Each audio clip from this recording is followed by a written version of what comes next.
اور سلیمان نے مصر کے بادشاہ فیرون سے رشتہ داری کی اور فیرون کی بیٹی بیاہ لی، اور جب تک اپنا محل اور خداوند کا گھر اور یروشلم کے چوگرد دیوار نہ بنا چکا، اسے داؤد کے شہر میں لا کر رکھا۔ لیکن لوگ اونچی جگہوں میں قربانی کرتے تھے، کیونکہ ان دنوں تک کوئی گھر خداوند کے نام کے لیے نہیں بنا تھا، اور سلیمان خداوند سے محبت رکھتا اور اپنے باپ داؤد کے آئین پر چلتا تھا۔ اتنا ضرور ہے کہ وہ اونچی جگہوں میں قربانی کرتا اور بخور جلاتا تھا۔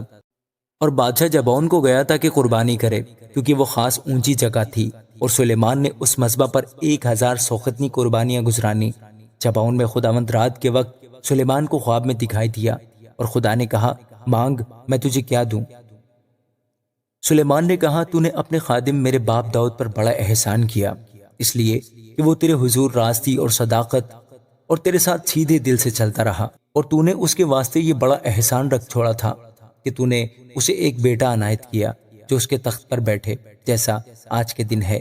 اور اب اے خداوند میرے خدا، تو نے اپنے خادم کو میرے باپ داؤد کی جگہ بادشاہ بنایا ہے، اور میں چھوٹا لڑکا ہی ہوں، اور مجھے باہر جانے اور بھیتر آنے کا شعور نہیں، اور تیرا خادم تیری قوم کے بیچ میں ہے جسے تو نے چن لیا ہے۔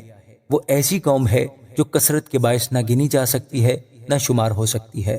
سو تو اپنے خادم کو اپنی قوم کا انصاف کرنے کے لیے سمجھنے والا دل عنایت کر، تاکہ میں برے اور بھلے میں امتیاز کر سکوں، کیونکہ تیری اس بڑی قوم کا انصاف کون کر سکتا ہے؟ اور یہ بات خداوند کو پسند آئی کہ سلیمان نے یہ چیز مانگی۔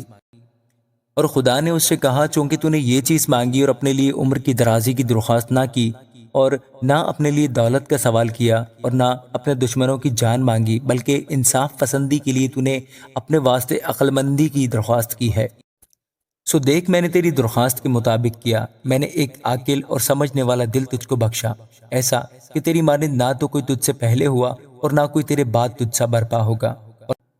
اور میں نے تجھ کو کچھ اور بھی دیا جو تو نے نہیں مانگا، یعنی دولت اور عزت، ایسا کہ بادشاہوں میں تیری عمر بھر کوئی تیری مانند نہ ہوگا۔ اور اگر تو میری راہوں پر چلے اور میرے آئین اور احکام کو مانے، جیسے تیرا باپ داؤد چلتا رہا، تو میں تیری عمر دراز کروں گا۔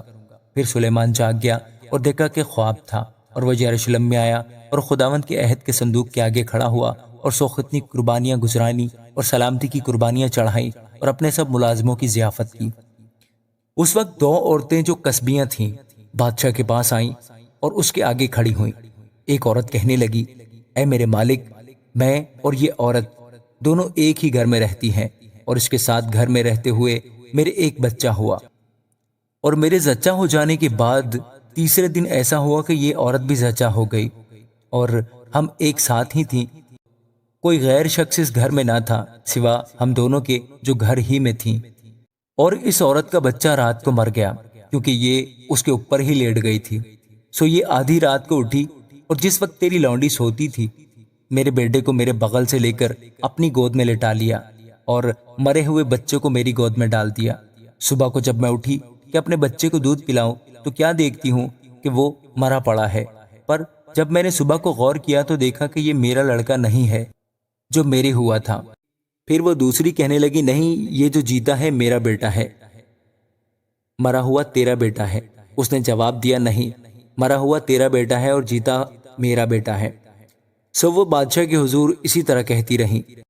تب بادشاہ نے کہا، ایک کہتی ہے یہ جو جیتا ہے میرا بیٹا ہے اور مر گیا ہے وہ تیرا بیٹا ہے، اور دوسری کہتی ہے نہیں، بلکہ جو مر گیا ہے وہ تیرا بیٹا ہے اور جو جیتا ہے وہ میرا بیٹا ہے۔ سو بادشاہ نے کہا، مجھے ایک تلوار لا دو۔ تب وہ بادشاہ کے پاس تلوار لے آئے۔ پھر بادشاہ نے فرمایا کہ اس جیتے بچے کو چیر کر 2 ٹکڑے کر ڈالو، اور آدھا ایک کو اور آدھا دوسری کو دے دو۔ تب اس عورت نے جس کا وہ جیتا بچہ تھا بادشاہ سے عرض کی، کیونکہ اس کے دل میں اپنے بیٹے کے لیے مامتا تھی۔ سو وہ کہنے لگی، اے میرے مالک، یہ جیتا بچہ اسی کو دے دے، پر اسے جان سے نہ مروا۔ لیکن دوسرے نے کہا، یہ نہ تو میرا ہو نہ تیرا، اسے چیر ڈالو۔ تب بادشاہ نے حکم کیا کہ جیتا بچہ اسی کو دو اور اسے جان سے نہ مارو، کیونکہ وہی اس کی ماں ہے۔ اور سارے اسرائیل نے یہ انصاف جو بادشاہ نے کیا سنا، اور وہ بادشاہ سے ڈرنے لگے، کیونکہ انہوں نے دیکھا کہ عدالت کرنے کے لیے خدا کی حکمت اس کے دل میں ہے۔ آمین۔